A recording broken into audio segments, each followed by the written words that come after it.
Hey guys, J-Man here for the weekly X-Men talk. Okay, there's 4 books this week. Oh, this breaks my 2-book-a-week X-Men rule that I really liked. It's not a rule, of course. You can release whatever, but I really like 2 books a week because it just felt really nice and it was just easy.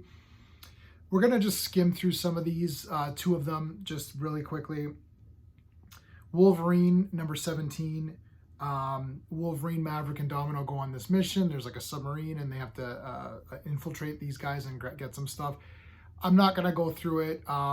There are some cool things. There's a little bit of a weirdness thing at the end with the character of Jeff Bannister.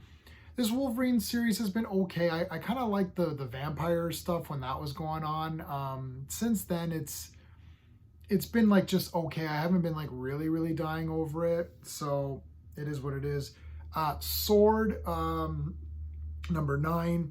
I think Sword is a really good book that is sort of like there's something missing where I'm not like dying over it.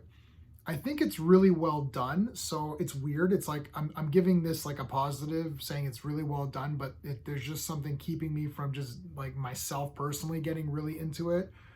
There's a little bit of a twist at the end. We learn that Gyrick has an inside person in Sword, so we find out who that person is.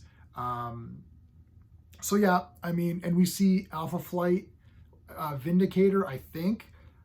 Even though I'm Canadian, I do have a lot of Alpha Flight comics, but I never actually really read them, or if I did, it was so long ago, I don't remember. So I don't really know if this is the original Vindicator, because I know Vindicator was a female for a while.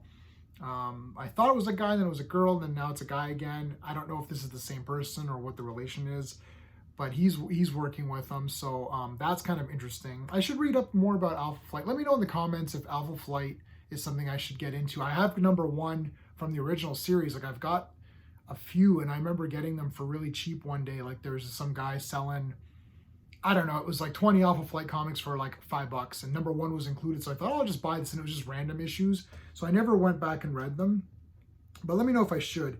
I will focus a bit more on Marauders. So Marauders number 25. Now remember, I don't like Marauders. I like the first issue, and actually this is probably the best issue since number 1. So last issue that, what was his name? Rixlow or something? What was that guy's name? Rixlow? Yeah, Rixlow. He teleported, or he airlocked the Marauders. They're literally in space. Excuse me. And the rest of this issue is them in space surviving and then getting back to the ship and getting rid of Rixlow. I thought this was really neat because this is one time where they really work together. Like, Iceman makes like this ice like ball, so they're trapped in there. They need oxygen and they need warmth, so everyone is using their powers. They figure out a way to propel the thing so that Kitty can kind of get back into the ship. The art was okay. I wasn't dying over the art in this one and the colors. I wasn't really dying over that.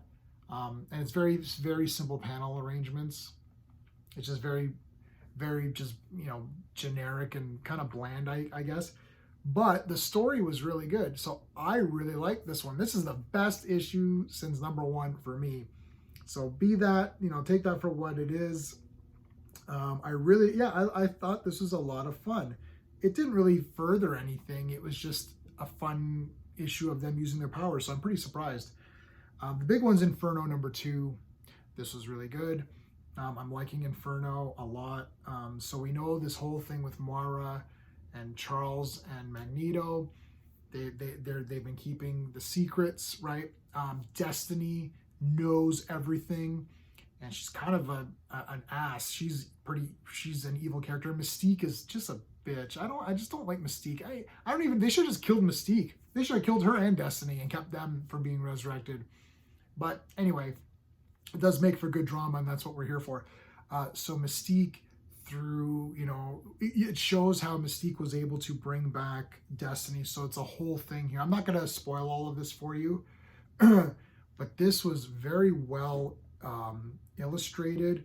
I understood what was going on the entire time. Like, I could follow the story. Sometimes with Mystique, the way that they draw her, the way that they use her powers, I sometimes kind of mess up. Like, I'm like, wait, what's going on? Was that Mystique again? Or, but it was very clear in this book. So very good, like um, just like storytelling through the art. And I like the colors and the art's good here. And you do feel Mystique's like pain, so I'll give you that. Like she does, you do feel for her, even though I don't like Mystique. So they're voting to get Destiny, who's a really cool looking character. She's kind of cool, but they're just evil because they're threatening all of this Krakoan stuff. But again, I don't know. Is Charles and Magneto, are they shady? Right, they're shady too. This is the thing. It's a little bit of a gray here. I don't really know who am I on. I mean, look, I'm on the side of Magneto just because Magneto's awesome. But I mean, it is what it is. Plus, I don't like Mystique in general, so I have kind of like a thing against her. But I mean, listen, she wants her wife back, and that's the bottom line, right? So it just, if you thought of this story from someone else's perspective, you'd be with them saying, yeah, we want to, get back. Anyway, so a lot goes down in this book. I'm not going to go through the whole thing and spoil it for you, but some good stuff happens with the council in the beginning. There's some great stuff with Mystique and Destiny. There's great stuff with Emma. So yeah, and they put a vote up, and I won't tell you how that goes. Overall, this is really good, and this is a longer comic. This is like what, a 47. So I got it digital. It's a 47 pager. It's well worth it. Lots going on. I think this Inferno is probably, so far Inferno has been way better than that 10 of Swords or whatever it was. That was a failure. This looks so far to be very good. So I'm excited to see where this goes. Let me know what your thoughts are on Inferno. I'm trying to keep these videos a lot shorter. The other two books I didn't discuss, they're fine. Sword's okay. Wolverine's okay. Marauders, best issue since #1. So crazy. But Inferno's the highlight. Really good. I'm liking it a lot. Let me know what your thoughts are in the comments. All right. Thanks, guys. Until next time.